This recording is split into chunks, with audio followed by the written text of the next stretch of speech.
Buenas noches, bienvenidos a esta serie de sesiones que hemos organizado el Foro Venoso Mexicano.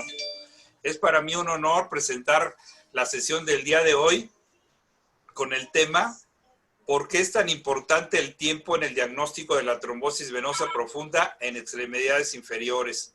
Que será impartido por un gran angiólogo de San Luis Potosí, un gran cirujano, pero además una excelente persona. Y me honro presentar a mi amigo, el doctor Erasto Aldred. Erasto, muy buenas noches. Muchas gracias, Alex. Muchas gracias a Foro Venoso Mexicano. Gracias por tus palabras. Y efectivamente vamos a presentar un tema muy interesante que en un momentito estoy con ustedes.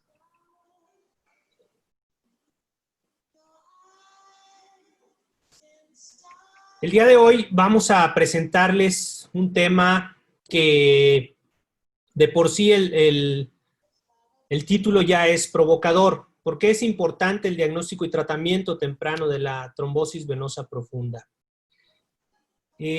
La trombosis venosa profunda, como todos sabemos, es un problema de permanente actualidad. Es un problema que se habla todos los días y cada vez más. Hoy, a propósito del COVID en nuestro país y en la pandemia mundial, pues hemos escuchado mucho acerca de la trombosis venosa asociada a esta infección viral. Y el interés por su estudio radica en su frecuencia, secuelas, que es lo que vamos a enfatizar en esta charla, y sus implicaciones socioeconómicas. De acuerdo al Consenso Europeo de Windsor, en el 2011, la incidencia es más o menos de 160 casos por 100,000 habitantes por año, y de la tromboembolia pulmonar o embolia pulmonar de 60 casos por 100,000 habitantes por año. La mortalidad, y esto es importante y esto ha sido corroborado en México, hay un estudio, hay un artículo publicado del Instituto Mexicano del Seguro Social, el 3.5% de la mortalidad en general se asocia a tromboembolismo pulmonar. Es importante, esto es muy importante.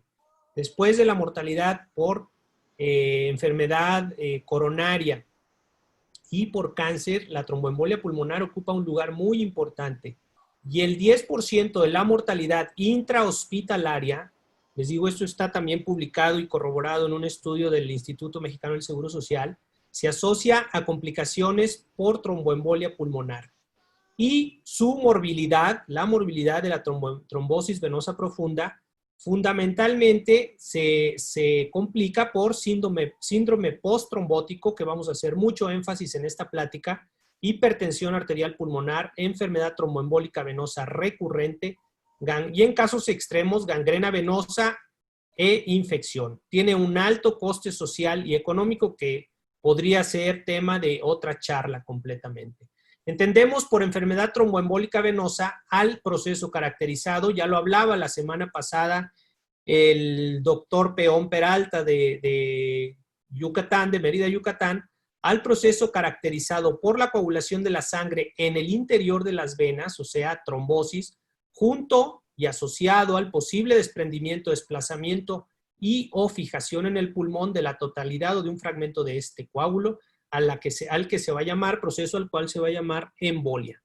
Se pone así en evidencia el importante carácter evolutivo de la trombosis de las venas profundas.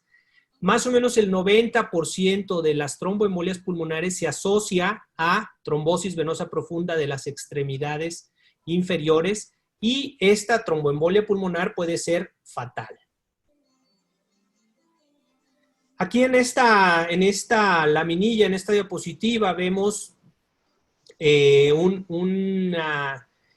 cortes de patología en ratas que se provocaron trombosis venosa y en humanos. Y vemos a los 2 días, a los 4 días, a los 8 días, a los 14 días y a los 21 días. Vemos cómo se va organizando el coágulo. Aquí vemos un coágulo a los 2 días, un coágulo fresco con muchos eritrocitos aún, una gran cantidad de acumulación, sobre todo de sólidos en las paredes alrededor de la vena, en la periferia de la vena, pegado al endotelio, pero vamos viendo cómo a los 8 días ya se organizó ese coágulo, ya casi no hay eritrocitos y ya se aprecia organizado ese coágulo, y a los 21 días vemos cómo ya existe inclusive una fibrosis dentro del vaso sanguíneo. El trombo es susceptible de ser tratado, obviamente, en etapas tempranas, y después de los 14 a 21 días es difícil ya tratar de resolverlo y de eliminar sus secuelas que vamos a analizar más adelante. Es difícil saber la frecuencia real de la enfermedad tromboembólica venosa porque no hay estudios unificados al respecto. Además, muchos casos, yo diría que en nuestro país una gran mayoría, muchísimos casos de tromboembolia pulmonar, de trombosis venosa y enfermedad y embolia pulmonar no son clínicamente diagnosticados, y aquí es donde queremos hacer énfasis para todos quienes están asistiendo a esta charla. Es muy importante sospechar y diagnosticar de manera temprana la trombosis venosa profunda y o la tromboembolia pulmonar. A pesar de ello, es muy significativo el que anualmente existan 630,000 casos de trombosis venosa profunda en Estados Unidos, y la embolia pulmonar se considera la causa de muerte en más o menos 200,000 pacientes al año. Existen varias formas de clasificar la trombosis venosa profunda, y las de mayor interés son por la etiopatología, que son por primaria o secundaria, en donde se encuentra una causa desencadenante o no se encuentra una causa desencadenante, como en las primarias, que son las que tienen una mayor probabilidad de recidiva o de volver a trombosarse en caso de no ser tratadas de manera correcta y diagnosticadas de manera correcta. La localización puede ser en extremidades inferiores, que es la gran mayoría de los casos, en extremidades superiores o en otras venas, por ejemplo, venas mesentéricas. Su presentación clínica desde asintomática o sintomática, que ya vimos el diagnóstico clínico la semana pasada de la trombosis venosa profunda. En la trombogénesis venosa continúan vigentes los factores parietal, hemodinámico y sanguíneo descrito por Birkhoff. Birkhoff, recordamos, fue un patólogo que en 1856 habló de 3 factores que influyen para que se produzca una trombosis venosa. Se hablaba de ello en la semana anterior acerca de la trombosis venosa profunda: el factor parietal, el factor hemodinámico o el factor sanguíneo. Estos son los 3 factores que inciden, según Birkhoff, para que se produzca un coágulo. ¿Cuáles son los factores de riesgo adquiridos para enfermedad tromboembólica o trombosis venosa profunda o tromboembolia pulmonar? La edad, la obesidad, la inmovilidad, la enfermedad tromboembólica venosa previa, el embarazo, el puerperio, el uso de anticonceptivos orales, como estrógenos también en terapia de sustitución hormonal, síndrome de la clase turista que se ha hablado mucho, y varices. De cirugías, la cirugía de traumatología, cirugía en mayores de 30 años, edad mayores de 40 años, inmovilización con yesos o escayolas. Los factores médicos: infarto agudo del miocardio, insuficiencia cardíaca congestiva, insuficiencia respiratoria aguda, EPOC, infecciones, ictus, etc. No vamos a mencionar cada uno de ellos. Los congénitos, el más frecuente es el déficit de antitrombina, la resistencia a la proteína C, que es uno de los factores más importantes en nuestra población, así como el factor 5, la presencia del factor 5 de Leiden como factor de riesgo importante para trombosis venosa profunda. Según su etiopatogenia, las lesiones parietales, traumatismos químicos, es decir, por medicamentos que se inyectan dentro de las venas, mecánicos, por ejemplo, en lesiones ortopédicas, por ejemplo, lesiones óseas que lastiman las venas, por mencionar algunos, inflamatorias, infecciosas, procesos autoinmunes, isquémicas, venas varicosas, historia previa de trombosis venosa profunda.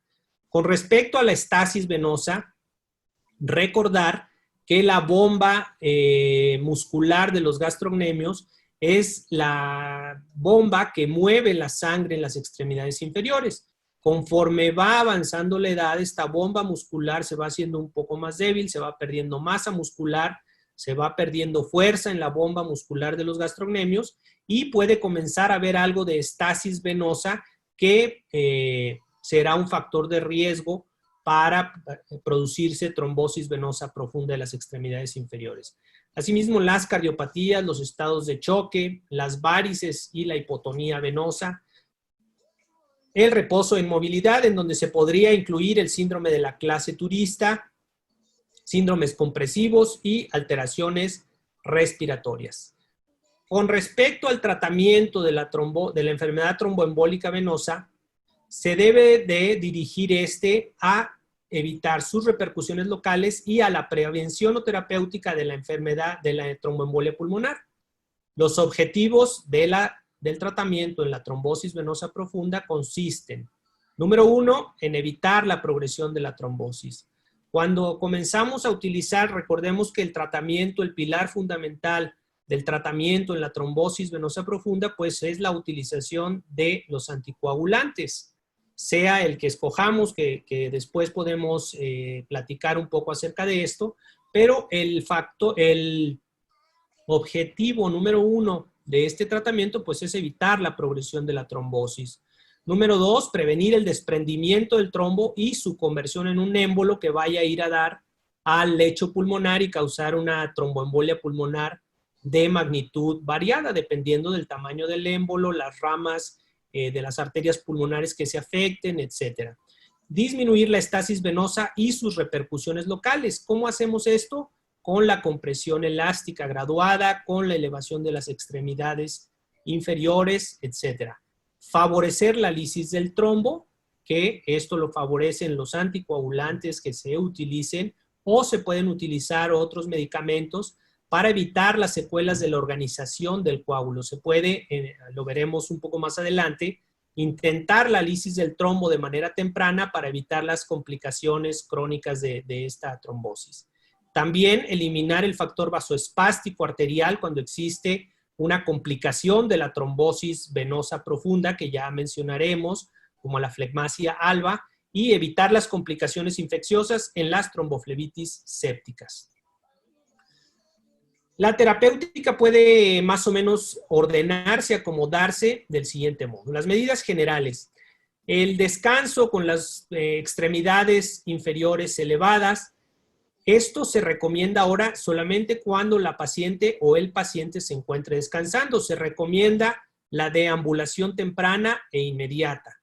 No hay contraindicación para que el paciente deambule siempre y cuando esté utilizando una prenda de compresión elástica graduada. Y aquí quiero hacer un paréntesis, quiero parar un poquito. No está contraindicada la compresión elástica graduada en las etapas muy tempranas de la trombosis venosa profunda. Ya se ha demostrado que la compresión elástica adecuada, bien colocada, disminuye la inflamación, aumenta la lisis, el mecanismo trombolítico que se está realizando en el organismo del paciente, y el paciente va a tener muchas menos molestias cuando se utiliza de manera correcta la terapia de compresión elástica graduada. Se pueden utilizar, tenemos ahora una gran cantidad de anticoagulantes, o tenemos una baraja más o menos amplia de anticoagulantes. Desde la heparina no fraccionada, la heparina sódica, la heparina convencional que todos conocemos, en donde hay que iniciar una infusión directa a una cierta dosis, en donde la manteníamos entre 7 a 9 días y luego iniciábamos la anticoagulación con inhibidores de la vitamina K y traslapábamos entre 2 y 5 días para llevar el INR entre 2 y 3 del control. Todavía es válido, no es el tratamiento más moderno que existe, porque tiene sus complicaciones, sobre todo hemorragia importante, pero es válido. La heparina de bajo peso molecular, que hoy en día es la que más se utiliza, la que menos complicaciones tiene muchas menos complicaciones hemorrágicas que la heparina convencional. Tenemos en nuestro país varias heparinas de bajo peso molecular, Es mucho más sencillo aplicarla, el paciente la puede aplicar en su domicilio, no se precisa de controles analíticos, le molesta mucho menos al paciente, muy poca morbilidad realmente si se utiliza a las dosis adecuadas, menos trabajo en el hospital o en la casa, más barato. Y hoy en día la gran mayoría de los pacientes que tienen trombosis debajo de la rodilla o en las venas femorales se pueden realizar el tratamiento en su hogar. Las heparinas que tenemos en México, enoxaparina, nadroparina, tinzaparina, etcétera. Estos son las heparinas de bajo peso molecular que tenemos en nuestro país. Asimismo, fondaparinux. Ya había hidraparinux, pero es difícil ahora en estos momentos conseguirlo. Los trombolíticos. El fundamento de la trombolisis no es solo lisar el trombo y prevenir con ello la embolia pulmonar, sino que también conservar, y lo vamos a ver más adelante con respecto al síndrome postrombótico, conservar las válvulas venosas en buen estado para prevenir el síndrome postflevítico o posttrombótico. Su indicación ideal es la trombosis venosa profunda reciente, y reciente se considera menos de 21 días, con una evolución antes de que el trombo se organice. Si recordamos la diapositiva esa previa del experimento que se hizo en ratones, vemos como ya después de 21 días el trombo ya está organizado, ya está habiendo algo de fibrosis y es difícil conseguir un resultado adecuado y satisfactorio para los pacientes. Los trombolíticos más empleados son los activadores de plasminógeno. Básicamente en nuestro país el único que está disponible es el activador tisular del plasminógeno. Los antiagregantes plaquetarios podrían estar indicados cuando no se pueden utilizar anticoagulantes y tienen una eficacia muy dudosa. Llámese el ácido acetilsalicílico, llámese el clopidogrel. Hasta el momento no tienen un papel claro en el tratamiento de la trombosis venosa profunda. El tratamiento quirúrgico puede ser un complemento al tratamiento médico. La semana pasada se hablaba acerca de la trombectomía venosa. La trombectomía venosa, y aquí está el doctor Alejandro Espejel, que también tiene bastante experiencia en la trombectomía quirúrgica venosa, es un buen recurso para los pacientes que tienen una trombosis venosa profunda iliofemoral, y en los que se requiere disminuir la carga de trombos de manera importante para disminuir las secuelas. Tenemos entonces el tratamiento médico o el tratamiento quirúrgico disponibles. Y una de las complicaciones más importantes y la que más tememos y la que debemos de ir a diagnosticar de manera temprana la trombosis venosa profunda, y por eso es importante el diagnóstico temprano, que es el motivo de esta plática, es evitar de alguna manera el síndrome posttrombótico, que ya hablaremos de él. Decíamos de las complicaciones, pues es la tromboembolia pulmonar. Aquí vemos una tomografía en donde se ve un trombo, un émbolo alojado en las ramas arteriales de la arteria pulmonar. Vemos la flegmasia cerúlea, en donde existe un compromiso importante del drenaje venoso de las extremidades inferiores, y empieza a haber complicaciones neurológicas, dérmicas, y que pueden llevar a la pérdida de la extremidad. Y flegmasia alba, en donde decíamos que comienza a haber, debido a la hipertensión venosa, hipertensión capilar, hipertensión linfática, y empieza a haber oclusión de los lechos arteriales. Entonces la pierna empieza a vaciarse y se compromete también el flujo arterial, y secundario al compromiso venoso, debido a la hipertensión venosa tan importante, se produce una flegmasia que puede llevar, si no se trata de manera temprana, a la pérdida de la extremidad. Y el síndrome posttrombótico, que vamos a hablar más extensamente en un momento más. Según una revisión de Cochrane, la trombolisis aumenta la permeabilidad de las venas y reduce en 1/3 la incidencia del síndrome posttrombótico después de la trombosis venosa profunda proximal, es decir, la trombosis venosa iliofemoral. Se necesitan criterios estrictos de elegibilidad, pero en realidad muchos de los pacientes Hoy en día tenemos acceso a que se realice una trombolisis, ya sea farmacológica, farmacomecánica, que ahorita vamos a revisar y que va a dar de alguna manera buenos resultados. Esto es precisamente lo que tenemos que tratar de evitar. La secuela posflevítica o secuela posttrombótica que se puede producir en aquellos pacientes con trombosis venosa iliofemoral y tratados únicamente con anticoagulantes. La trombosis venosa iliofemoral es la que más frecuentemente puede producir una secuela posttrombótica importante y que es la que debemos de perseguir de manera temprana, diagnosticarla y tratarla. Todos estos pacientes son pacientes con síndrome o secuela posttrombótica. Aquí vemos un paciente con flegmasia cerúlea y operado después de una trombectomía venosa y con fasciotomías. Es un caso grave, es un caso que realmente, si no se opera de manera temprana, puede producirse pérdida de la extremidad.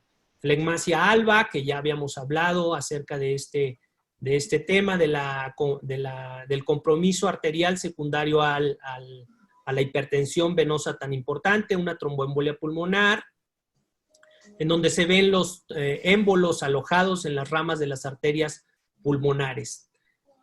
Y vamos a hablar un poco más acerca de la secuela posttrombótica, que es el objetivo de diagnosticar tempranamente la trombosis venosa profunda y evitar este problema. Ahí tenemos, estas son fotografías. Todos los que conocemos al doctor Valente sabemos que toma fotografías de todos sus pacientes y ahí vemos muchos pacientes que me hizo favor de proporcionarme estas fotografías con secuela posttrombótica o síndrome posttrombótico. Ahí vemos cómo se observan esta coloración ocre con ulceraciones, dilatación de venas superficiales y todo secundario a una trombosis venosa profunda que fue diagnosticada tardíamente o tratada de forma incorrecta. Ahí vemos pacientes con secuela posttrombótica, síndrome posttrombótico. Todos esos pacientes ulcerados, CEAP6. Vemos las grandes dilataciones de las venas superficiales. Vemos que a esta paciente en la fotografía del lado derecho ya le hicieron algún tipo de cirugía venosa y que no ha servido porque sigue la paciente ulcerada. Ahí tenemos más pacientes ulcerados con problemas de un síndrome posttrombótico. Es la forma de presentación más frecuente y grave de la enfermedad venosa crónica y que se produce por la afectación del sistema venoso profundo tras un episodio de trombosis venosa profunda. La principal característica es su cronicidad y su tendencia al empeoramiento progresivo y tiene una gran repercusión en la calidad de vida en los pacientes y, por supuesto, muchas consecuencias socioeconómicas por el elevado gasto sanitario que esto conlleva y la alta incidencia de ausentismo laboral.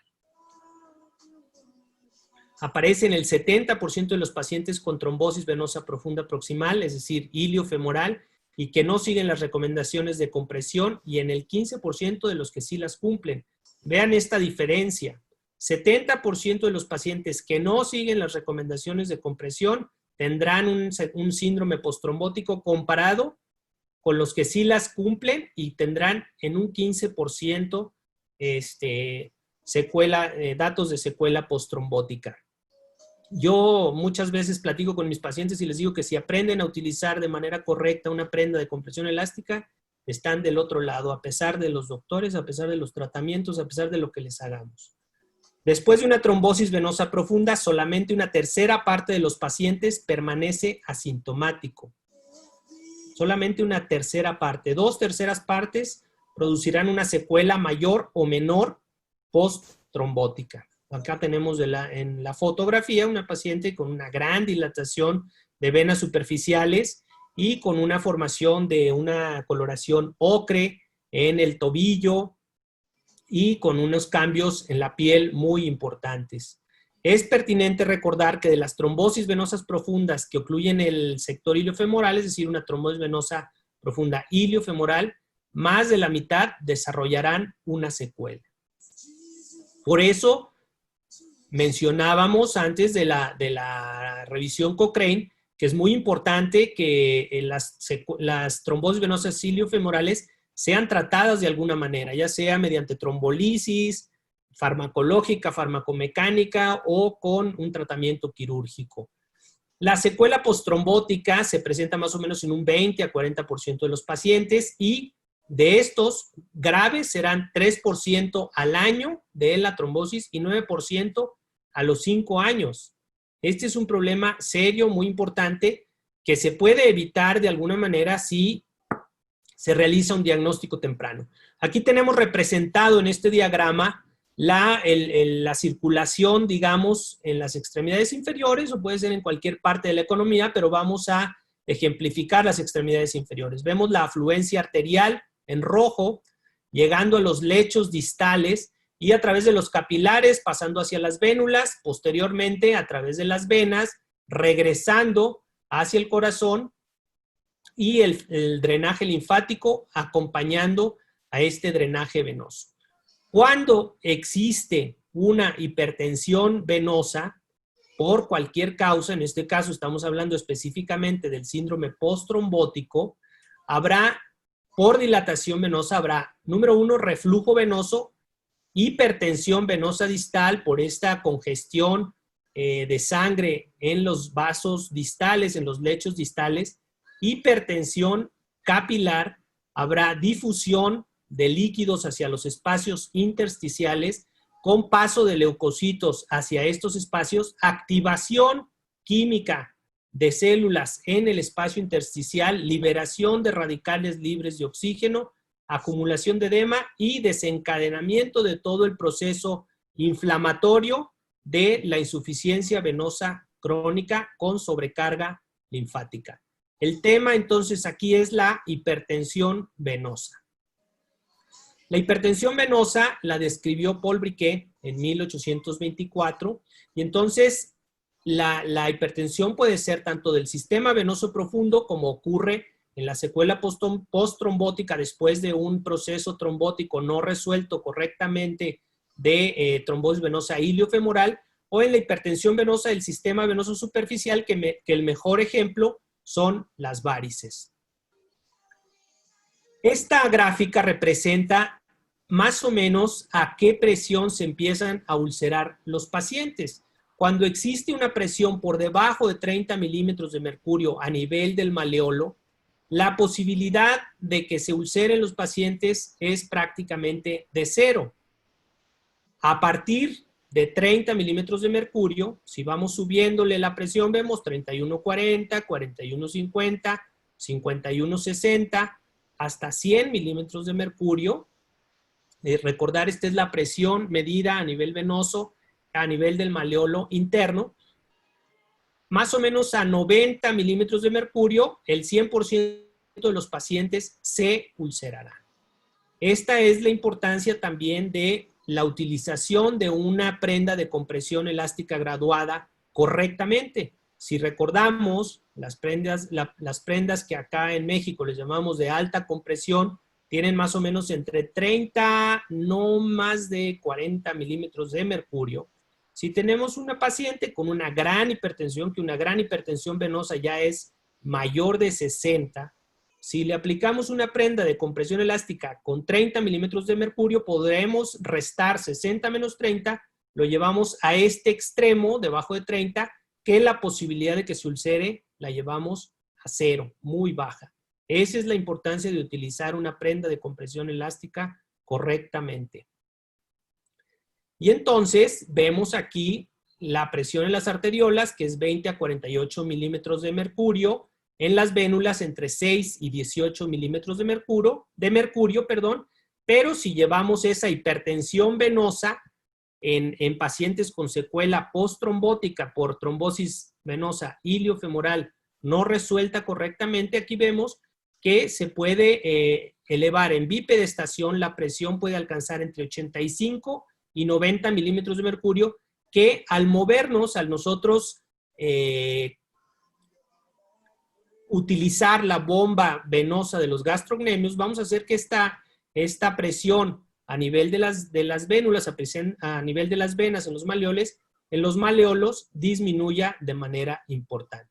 Aquí vemos una válvula venosa, cómo se dañan estas pequeñas estructuras dentro de la válvula que permiten que el flujo sea unidireccional cuando están sanas, es decir, que vayan en dirección de los pies hacia el corazón.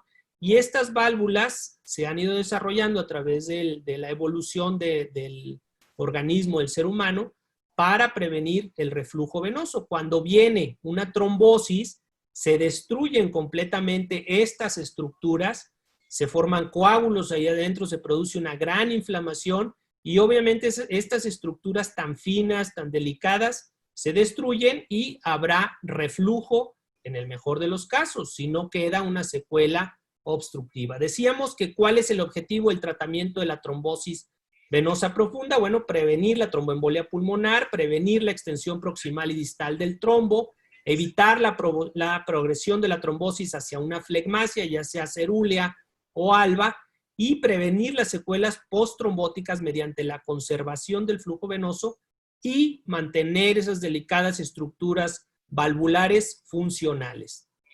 ¿Cuál es el tratamiento entonces? Ya hablábamos de la anticoagulación, que es el pilar fundamental del tratamiento de la trombosis venosa profunda, la trombolisis, la trombectomía fármaco-mecánica que tenemos al alcance el día de hoy, muy al alcance.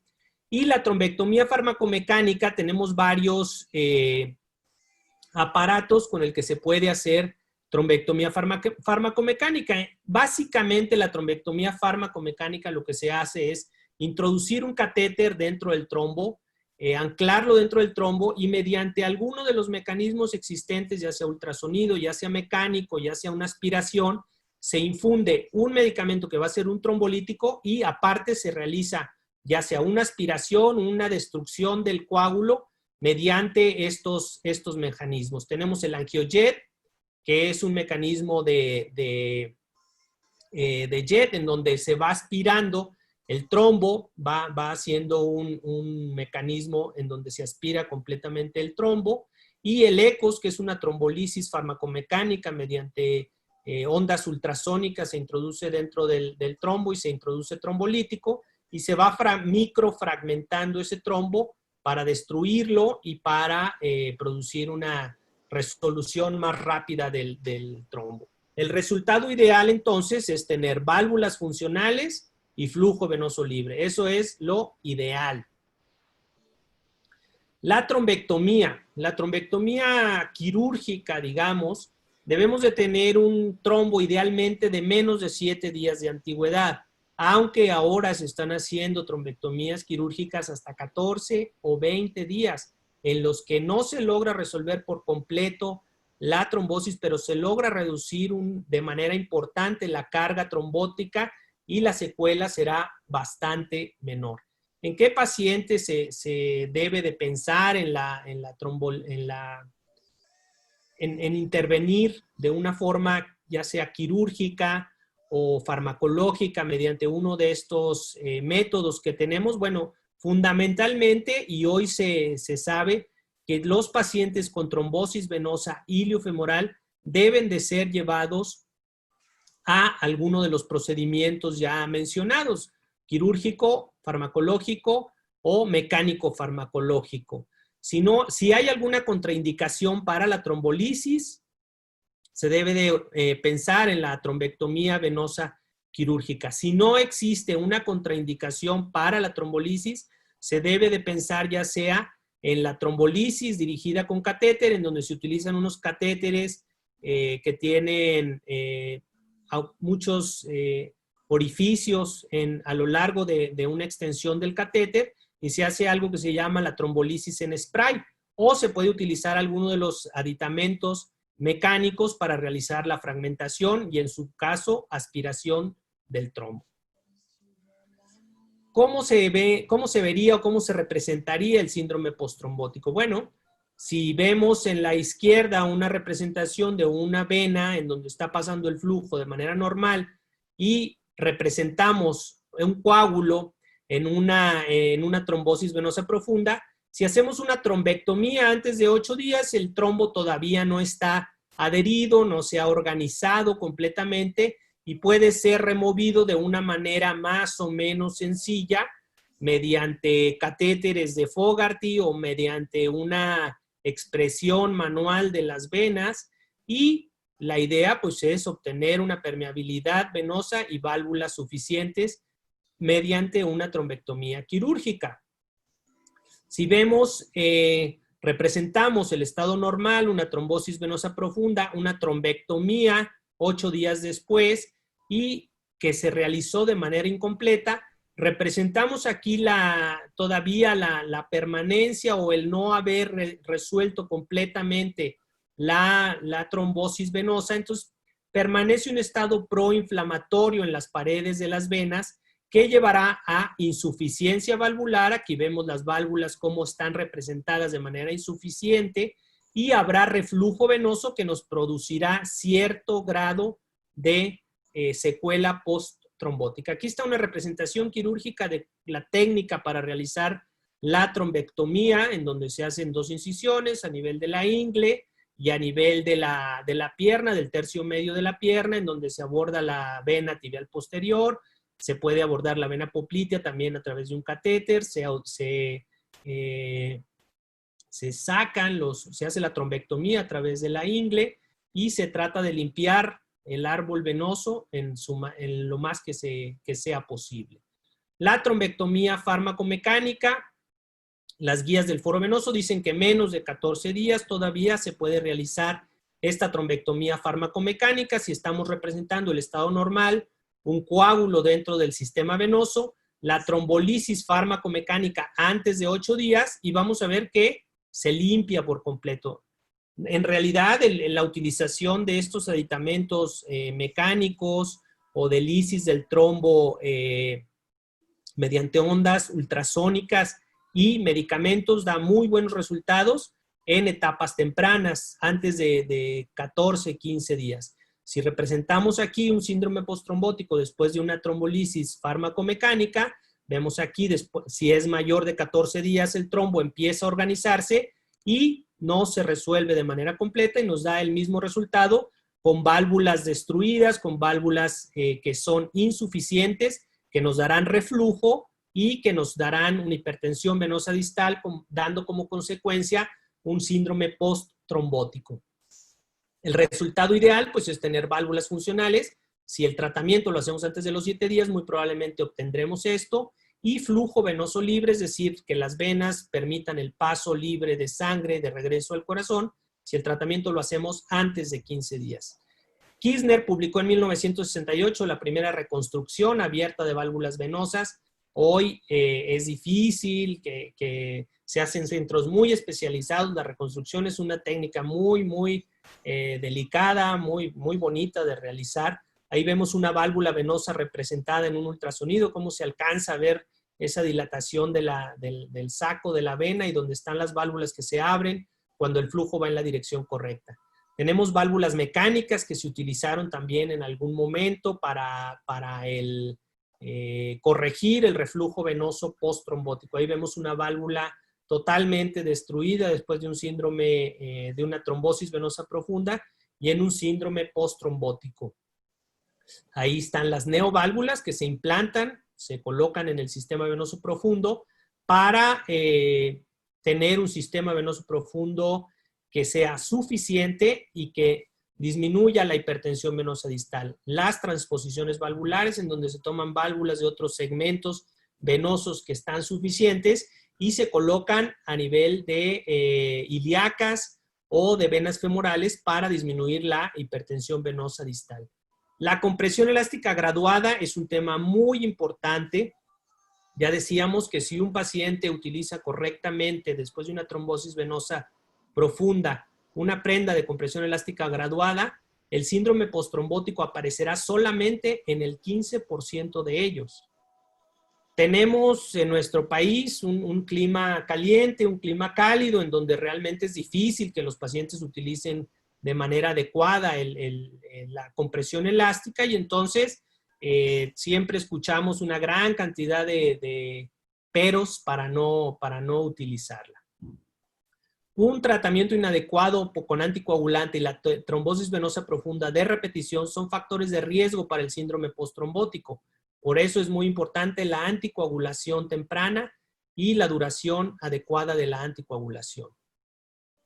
En estudios al azar, comparando la trombolisis contra la anticoagulación en el sistema venoso iliofemoral, se demostró a 6 meses mejor permeabilidad en casos tratados con trombolisis que en los tratados únicamente con anticoagulación. Estamos hablando del eje iliofemoral. Recordar, trombosis venosa iliofemoral, siempre tratar de pensar en una intervención, sea la que sea, farmacológica, farmacomecánica o quirúrgica, porque tienen mucho mejores resultados. Los trombos venosos, decíamos, se pueden eliminar mediante cirugía abierta o con los dispositivos que ya mencionamos para trombolisis farmacomecánica o quirúrgicos. Todos estos mecanismos ayudan con la administración de fármacos y plantean un riesgo mínimo de tromboembolia pulmonar. A pesar del tratamiento anticoagulante correcto, aproximadamente el 6% repetirán el cuadro de tromboembolia venosa, de trombosis venosa profunda en los primeros 6 meses. El riesgo en pacientes con trombosis primaria o secundaria es similar. Y las recaídas suelen aparecer a los episodios índice. Tras una enfermedad en embolia pulmonar inicial, el 60% aproximadamente de las recaídas será una embolia pulmonar también, y tras una trombosis venosa profunda, el 60% aproximadamente serán recaídas de trombosis venosa profunda.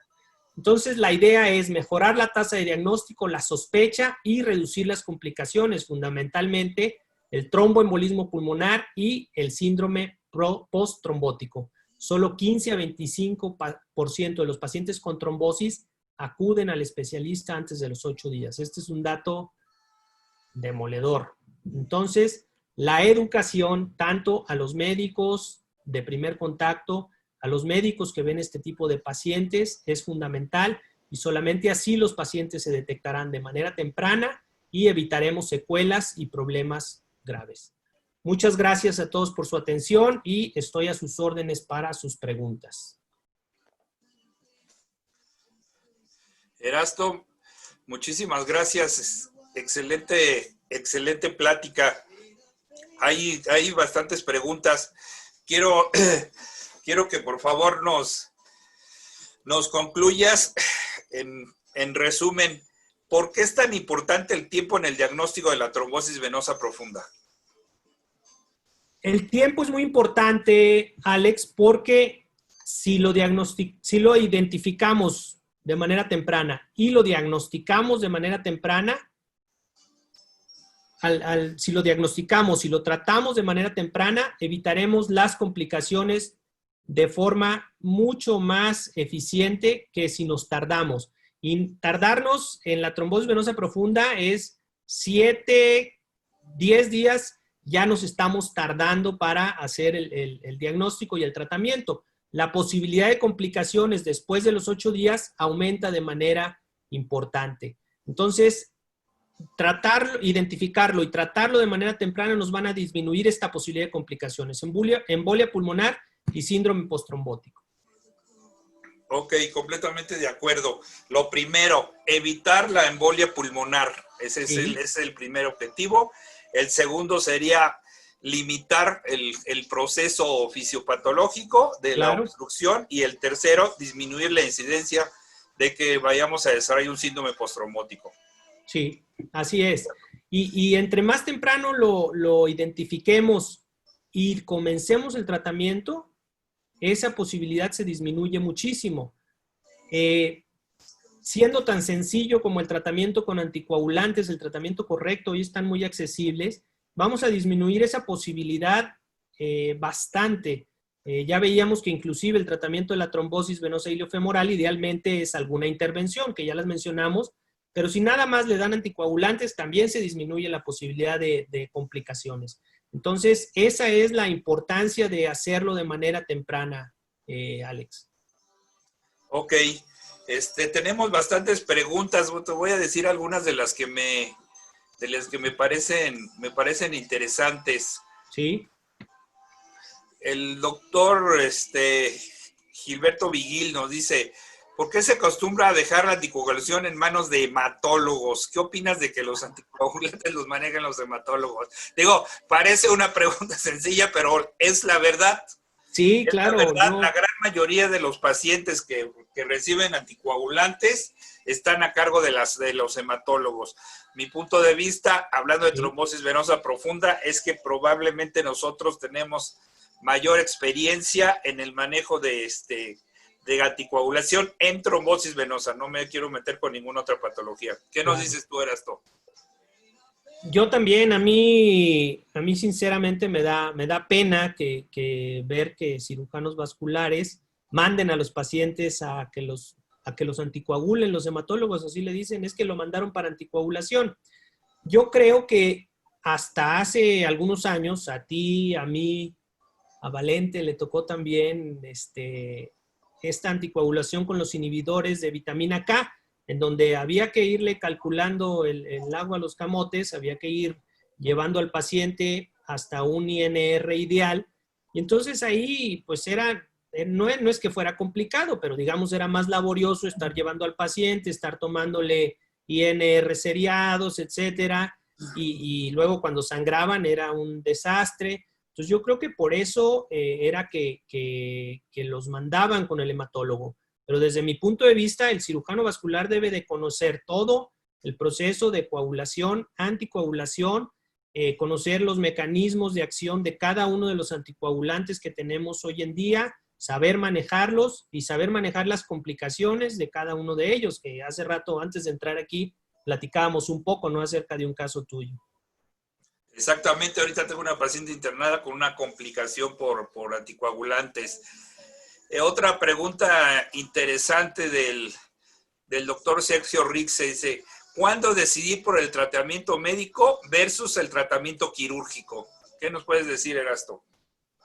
Si hablamos de tratamiento médico, como el tratamiento puramente con anticoagulantes, ya sea parenterales o vía oral, y tratamiento de intervención, digamos, si trombolisis farmacológica, trombolisis farmacomecánica o trombectomía quirúrgica, bueno, todos los pacientes con trombosis venosa iliofemoral hoy en día les va mejor interviniéndolos, no necesariamente operándolos, que operándolos les va muy bien, pero interviniéndolos ya sea con trombolisis farmacológica, farmacomecánica o quirúrgica. Entonces, la decisión, si la trombosis es debajo del ligamento inguinal, pues pensar en anticoagulación con los nuevos anticoagulantes orales, con anticoagulantes parenterales, etcétera. Si es arriba del ligamento inguinal, siempre pensar en una intervención de estas que mencionábamos. Ok. El doctor Josué Vázquez Peralta nos pregunta, creo que esta pregunta es muy importante, ya mencionaste algo, a ver si nos las puedes ampliar para nuestros amigos de los médicos de primer contacto. ¿Todas las trombosis venosa profunda deben ingresarse? Me imagino que deben hospitalizarse. Sí. No, hoy en día no todas las trombosis venosas profundas deben de ingresarse. De hecho, la gran mayoría de ellos se pueden tratar en su hogar extrahospitalario.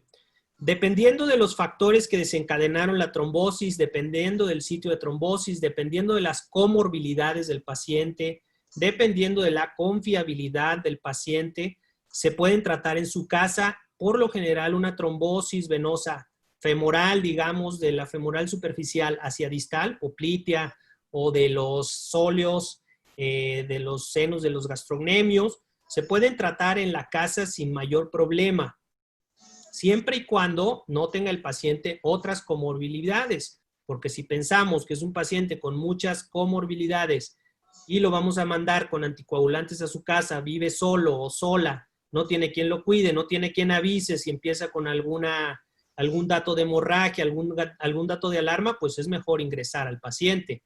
Pero si el paciente tiene quien lo cuide, tiene quien le administre correctamente sus medicamentos, tiene quien avise si hay un dato de alarma, la trombosis es únicamente de la femoral hacia distal, no tiene ninguna complicación de la extremidad, puede utilizar su media de compresión elástica, el paciente se puede tratar perfectamente en casa.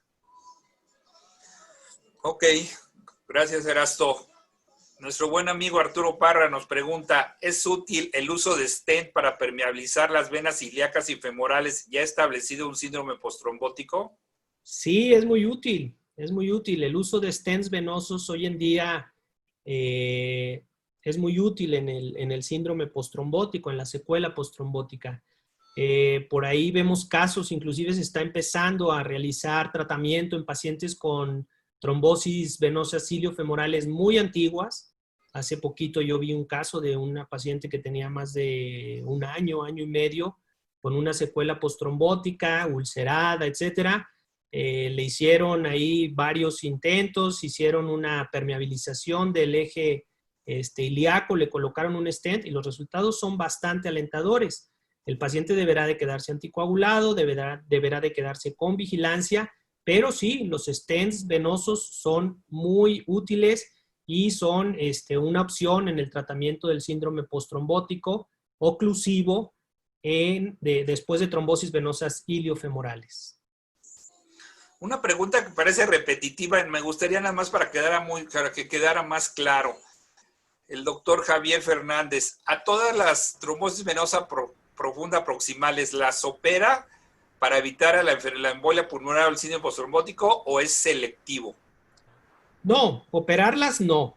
Es decir, si hablamos de operarlas como entendemos el tema de abrir la ingle, abrir alguna otra parte de la pierna para extraer los trombos, no necesariamente. Sí es una opción, pero lo que sí se debe de pensar siempre en hacer es intervenirlos, que intervenirlos puede ser trombolisis farmacomecánica, trombolisis mediante catéter, únicamente farmacológica o quirúrgica. Si es una trombosis arriba del ligamento inguinal, la recomendación actual es sí, intervenirlo, no necesariamente quirúrgica, hacerlo endovascular o hacerlo quirúrgico, pero sí intervenirlo siempre.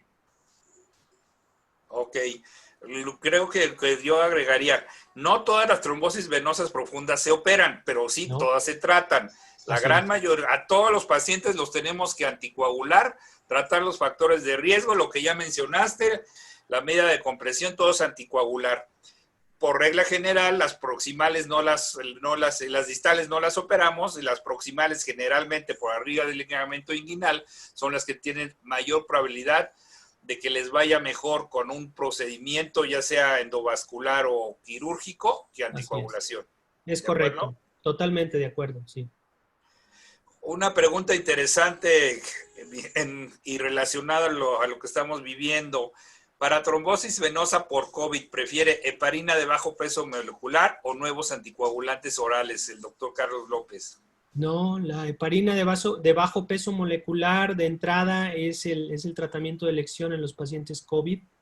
La enoxaparina es el mejor anticoagulante, o la heparina no fraccionada. La heparina no fraccionada inclusive se han descrito, ahora que todos los días aparecen artículos nuevos con respecto a COVID y trombosis, la heparina no fraccionada se ha visto que tiene efectos antiinflamatorios en el endotelio venoso y responden bien los pacientes, ya sea con heparina no fraccionada o con heparina de bajo peso molecular en la etapa aguda, es decir, los pacientes que están en el hospital y que están internados y que por cualquier razón están siendo tratados ahí. Una vez que el paciente es dado de alta, sí, el paciente puede ser tratado con alguno de estos nuevos anticoagulantes orales de los que tenemos disponibles en nuestro país, dabigatran, apixaban o rivaroxaban en nuestro país. De hecho, actualmente las guías de tratamiento que a diario cambian y salen nuevas, menciona lo que tú dices. Actualmente en los hospitales se está usando enoxaparina como tratamiento sobre todo de los pacientes graves, lo cual, voy a hacer un comercial, ha provocado un desabasto en el mercado. Casi no hay enoxaparina. Por cierto, sí, cierto, por cierto. Sí, tienes razón. El doctor Marco Medina pregunta a todas las panelistas, a ver qué nos puede decir Valente. ¿El riesgo de embolia pulmonar con el tratamiento quirúrgico? Yo te contestaría que está en relación a la experiencia del médico que la realiza. Es decir, cualquiera pensaría que si tienes un coágulo y metes un catéter, puedes desplazar el trombo y se puede ir a pulmón. pero bueno, la experiencia de poder meter primero un catéter para poder abrirlo, un globo para poder abrirlo y prevenir que embolice. La verdad es que no hay reportes importantes que te mencionen que haya una contraindicación de una cirugía gracias a un embolismo en el momento de la cirugía. Yo creo que es muy poco, yo no sé, creo que hasta ahorita hemos tenido la suerte de no tener ninguno. No he sabido también de algún compañero que lo haya tenido, entonces yo creo que es realmente infrecuente, ¿no? Sí, ¿Algún comentario? Mira, en relación a la cirugía y embolismo pulmonar, la realidad es que es muy raro. Sí puede ocurrir, sobre todo que se desprenda algún fragmento pequeño, pero el tipo de embolización que se presenta ahí es muy segmentaria, sin repercusiones respiratorias o pulmonares. Y con el tratamiento anticoagulante también evitas que esto se pueda extender.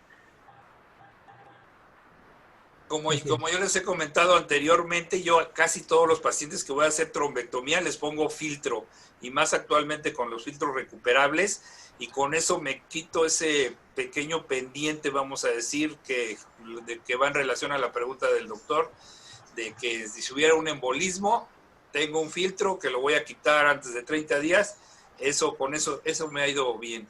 Bueno, a mí y a los pacientes. Sí, claro, es una ventaja el filtro temporal, cumple su función de evitar que embolicen a pulmón, pero finalmente es un dispositivo que tienes que retirar y el paciente a veces no tiene el recurso para todo ese procedimiento. Instalar el filtro, luego retirar el filtro, sí es lo ideal utilizarlo. A ver, la semana pasada hablábamos eso, ¿no? Algo que nos está ganando los costos de utilizar alguno de los dispositivos que mencionó Erasto, el Angiojet, el Trellis, ECOS, el creo que ECOS. están elevando muchísimo los costos. Sí. Bueno, más adelante que quiero hacer un pequeño estudio de las trombectomías abiertas, a ver cómo nos va con eso.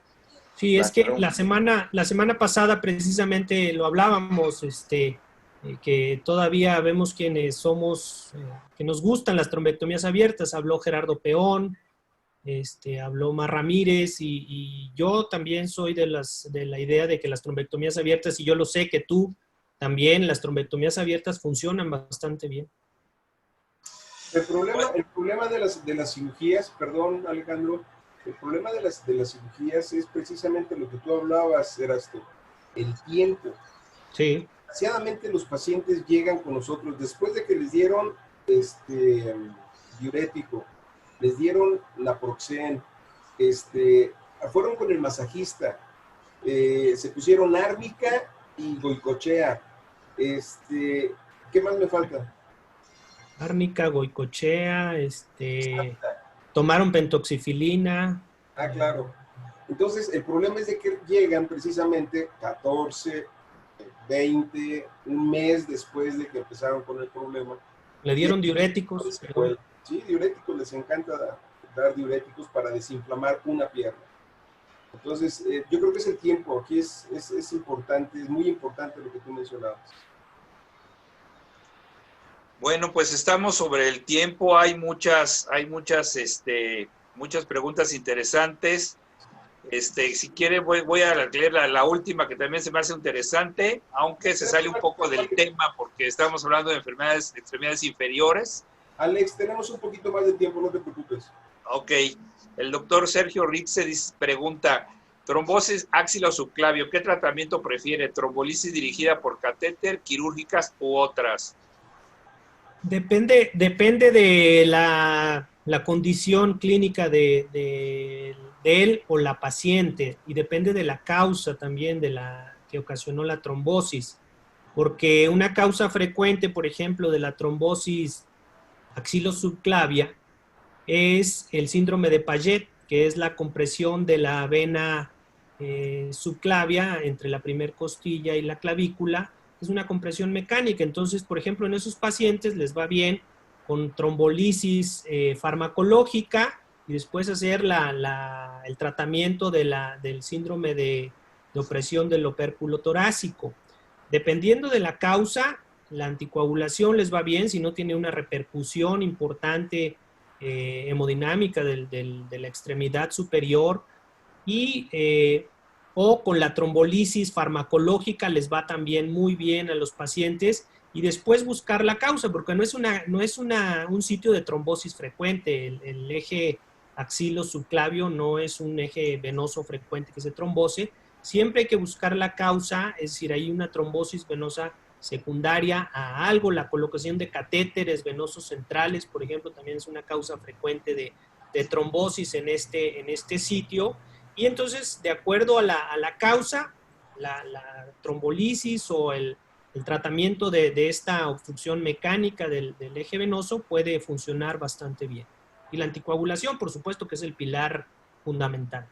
Pero no olvidar que no descartar, o tal vez lo primero que se tiene que descartar ante una trombosis en ese sitio es la neoplasia. Sí. Puede ser síndrome paraneoplásico, la ocupación axilar ganglionar por neoplasias no es poco frecuente, es frecuente. Bien. Voy a leer otra pregunta que voy a responder yo mismo, del doctor Juventino López de Tultepec, en el Estado de México. La elastocompresión multicapa lo recomendarían en trombosis venosa junto con el tratamiento farmacológico.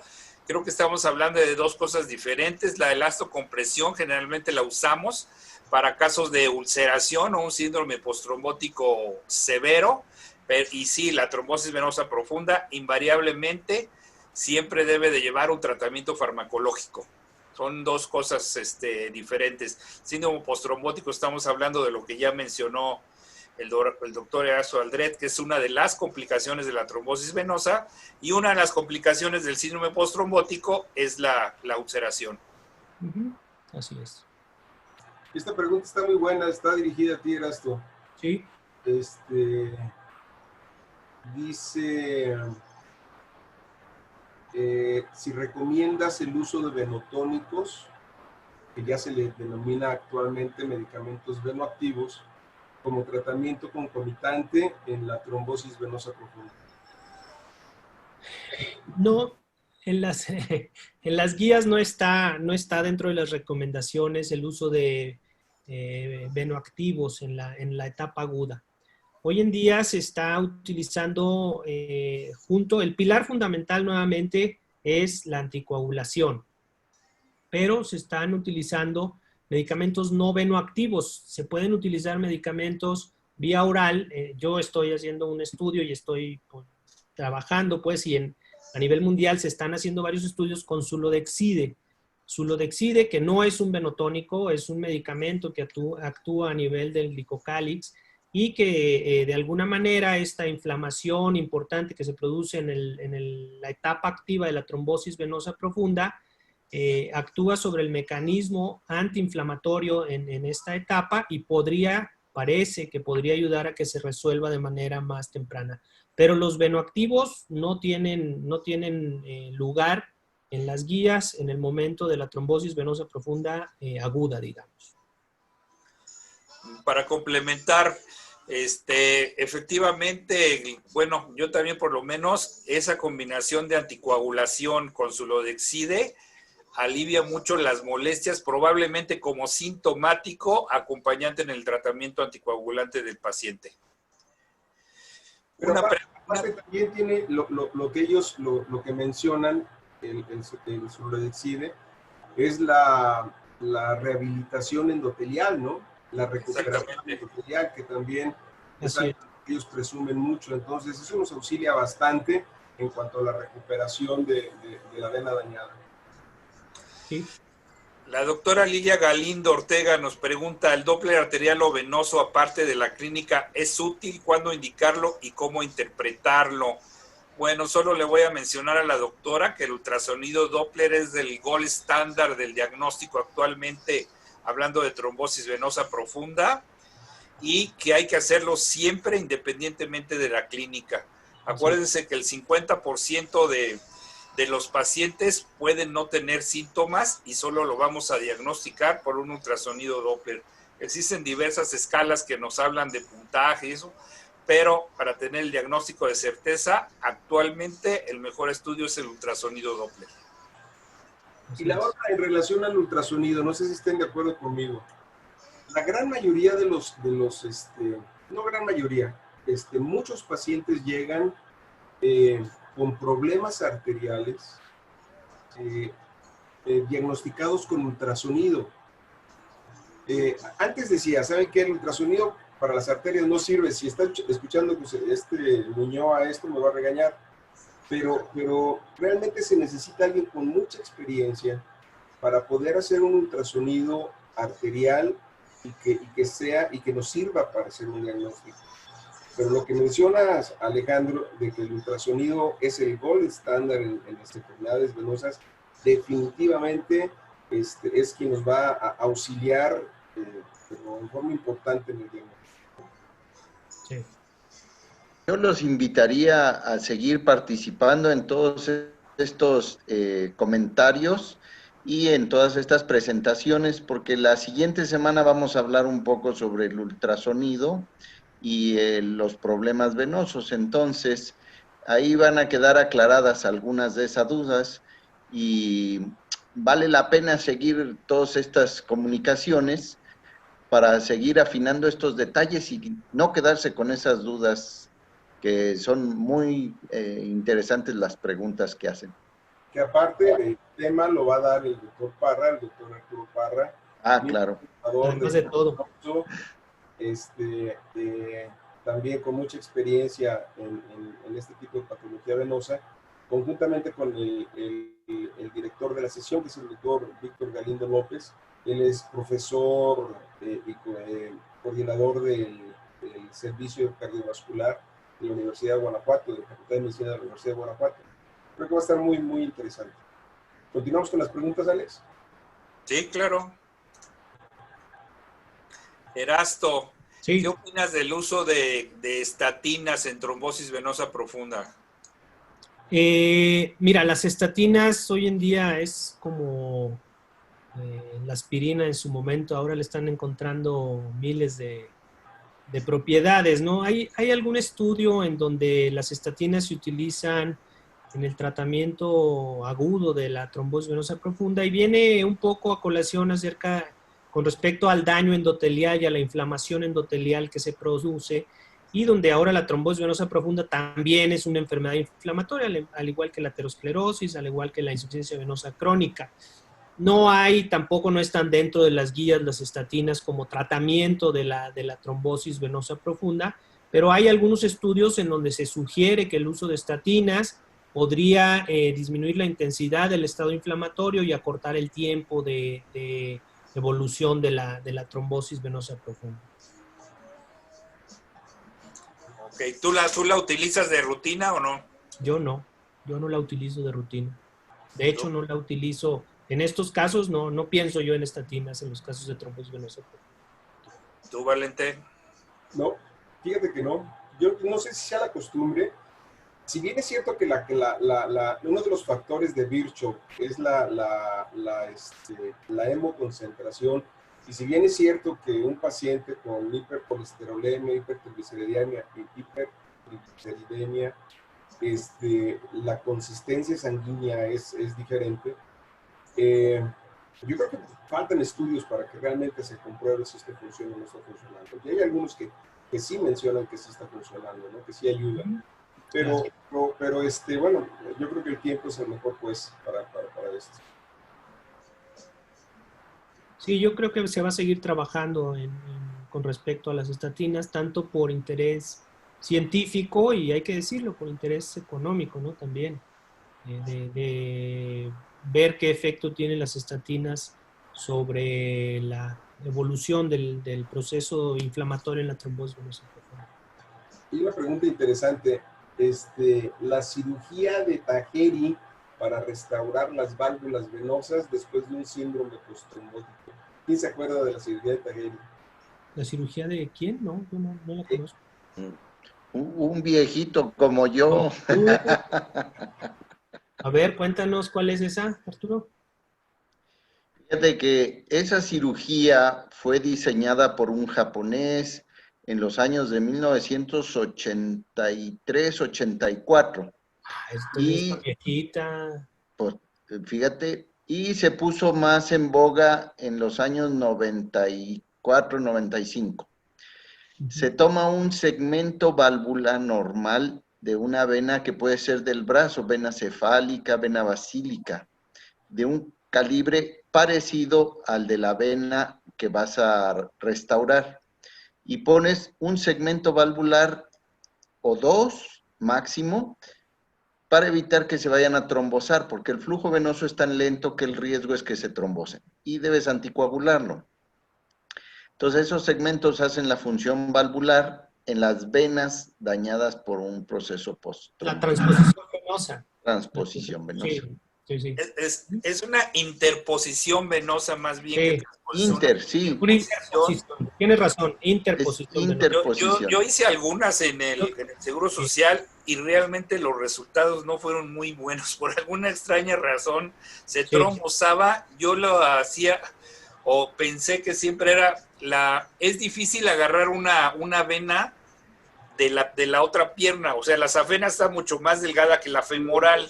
Y de los brazos igual. Entonces el problema era homologar los calibres con la técnica que quieras, en cañón de escopeta o en un bisel muy afilado o algo así.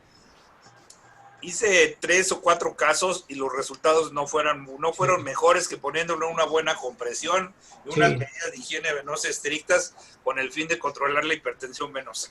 Así es. Sí, incluso hubo un tiempo de boga de la transposición venosa y los resultados, especialmente los japoneses lo hacían mucho, les gustaba mucho hacerlo, conjuntamente con la reconstrucción valvular. Sí. La cantidad de pacientes que se trombosaban después de ese tipo de cirugía, digo, ¿sabes qué? No funciona. Sí, de acuerdo.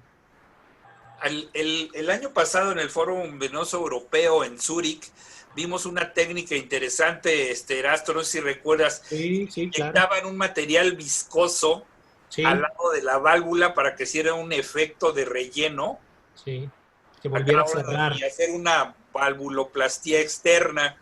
Me pareció muy interesante y ya no supe más. Agarré la publicidad y eso, pero no hay distribuidor en México todavía de ese tipo de productos, pero se me hace algo interesante, ¿no? Como para... Y ya no hubo foro venoso este año para darle seguimiento. Exactamente. Europeo. Oigan, pero lo que está haciendo el doctor Camerota de las neoválvulas está bien interesante porque del tejido que quedaba de una trombosis hacía válvulas, es decir, las conformaba de tal forma que actuaban como válvulas en la vena. Está interesante, pero híjole, el resultado hay que verlo. Sí, así es. Bien. ¿Alguna otra cosa, Alex?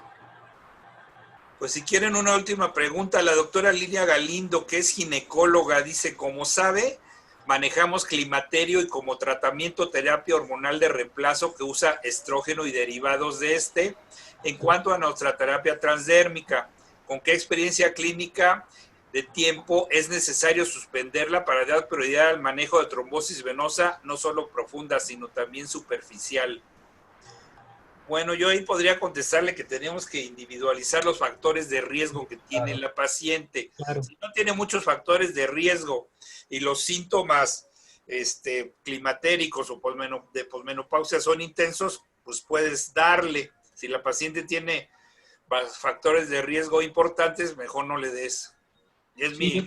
Yo también creo que hay que individualizar y de acuerdo a los factores de riesgo tomar una decisión, porque también hay que entender que muchas de las veces la terapia de sustitución hormonal les cambia la vida a las pacientes, ¿no? Entonces, el no utilizarla por temor a que se pueda trombosar o lo que sea sin factores de riesgo, pues no tiene ningún caso. Yo creo que hay que individualizar de acuerdo a los factores de cada paciente.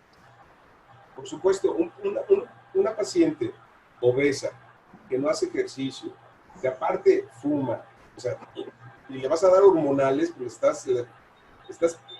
debes de pensar que tiene un riesgo muy alto, ¿no? Pero una paciente que hace ejercicio todos los días, que se cuida, que no tiene varices, que no tiene edema de piernas, etcétera, etcétera, lo que están mencionando es que se tiene que individualizar al paciente para poder definir si se le puede dar o no se le puede dar. ¿De acuerdo?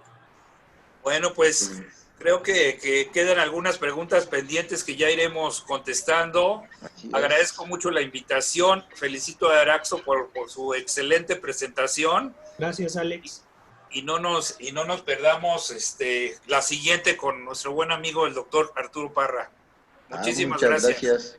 La siguiente, ¿por qué es tan grave la tromboembolia pulmonar? Es un tema muy interesante. Pensamos en él porque tan solo el que recordemos, claro, hubo un estudio en la Ciudad de México que si no mal recuerdo, espero no estar equivocado, lo hizo el doctor Ziegler y el doctor Brambila, creo que era el doctor Brambila, médico militar en México, en donde pidieron permiso para hacer autopsias a todos los que recogían en la calle con el diagnóstico de infarto.